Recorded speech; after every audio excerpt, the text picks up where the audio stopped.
여러분은 전고체 전지에 사용된다는 고체 전해질에 대해 얼마나 알고 계신가요? 막연히 전고체 전지 제작의 가장 중요한 재료이며 황화물계 고체 전해질을 사용한 전고체 전지의 상용화가 다가오는데 그 생산 가격이 매우 높다. 그래서 가격이 낮은 생산 방법을 찾는 회사가 미래를 지배할 것이다. 혹시 이 정도로 알고 계십니까? 그렇다면 오늘 이 영상을 한번 감상해 보실 것을 추천드립니다. 전고체 전지를 제작하는 데 가장 필수적인 요소는 뭐니 해도 고체 전해질입니다. 용매를 사용해서 양극재와 음극재를 코팅한 후 건조하는 공정을 거치기 때문에 설비 자체가 길고 투자가 많이 들어가는 기존 방식 대신 전고체 전지는 롤투롤 방식을 이용하여 전극재료, 고체 전해질, 그리고 이들 고체 입자들이 서로 잘 응집될 수 있는 역할을 하는 바인더 폴리머 물질들을 고온 고압을 가한 상태에서 롤투롤 공정을 사용해서 생산합니다. 그런데 고체 전해질층을 자세히 들여다보면 두 가지 종류의 황화물계 고체 입자로 이루어진 것을 알 수 있습니다. 조성은 동일하지만 입자의 크기가 상당히 다릅니다. 대립자의 경우 지름이 수 마이크론 크기인 반면 소립자의 경우 수백 나노미터의 크기의 아주 작은 입자로 이루어져 있습니다. 그 이유는 아주 간단합니다. 마이크론 크기의 입자만을 사용할 경우 입자들 사이에 많은 빈 공간이 남아있게 되며 그것은 고체 전해질의 리튬이온 전도도를 낮추게 됩니다. 반면 나노미터 크기의 작은 입자들을 첨가하여 필름을 제조할 경우 작은 입자들은 큰 입자 사이를 메워주는 역할을 하므로 매우 치밀한 필름을 제작할 수 있습니다. 그러므로 원하는 성분의 고체 전해질을 합성하는 것도 중요하지만 원하는 크기로 전해질 입자를 제어하는 건 역시 매우 중요합니다. 그렇다면 어떤 방법으로 황화물계 고체 전해질은 생산될까요? 가장 일반적인 방법은 황화리튬이라는 물질과 황화인 그리고 필요에 따라서는 다른 첨가제를 투입하여 제조하게 됩니다.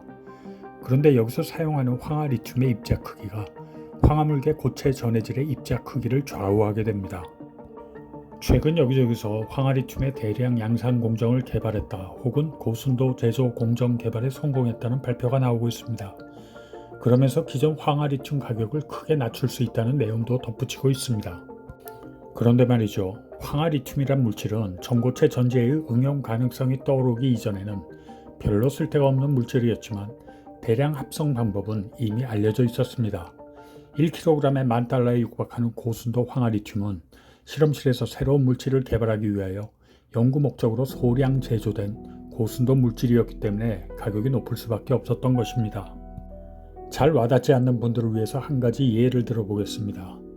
요즘 천일염 사재기가 한창이라던데 혹시 실험실에서 사용하는 소금 가격이 얼마인지 아십니까? 실험실에서 사용하는 시약을 취급하는 시그마 알드리치라는 회사의 카탈로그를 보면 99.9% 소금 1kg을 15만 7천 원에 판매하고 있습니다. 현재 시약급이 아닌 황화리튬 가격은 1kg에 약 18,000원가량에 판매하고 있으니 사실 황화리튬이라는 물질의 양자는 산업계에서는 중요한 이슈는 아닙니다. 오히려 앞서 언급한 바와 같이 그 크기를 나노미터 사이즈로 제어하면서 입자 크기의 분포를 좁게 유지할 수 있는지의 여부와 그러면서 얼마나 높은 순도로 얼마나 값싸게 제조할 수 있느냐가 이슈일 따름입니다. 지난 몇 년 동안 99.9% 이상의 순도를 가지는 황화리튬을 킬로그램당 $70 이하로 생산하는 공정을 개발했다는 논문들, 더욱 최근에는 $50 이내가 가능한 공정을 개발했다는 발표들과 입자 크기 또한 수십 나노미터 단위까지 조절할 수 있다는 발표들이 줄을 잇고 있습니다.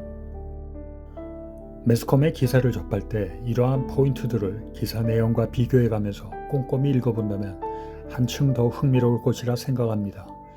마치 숨은 그림 찾기를 하고 있는 것 같은 느낌을 받을 수 있습니다.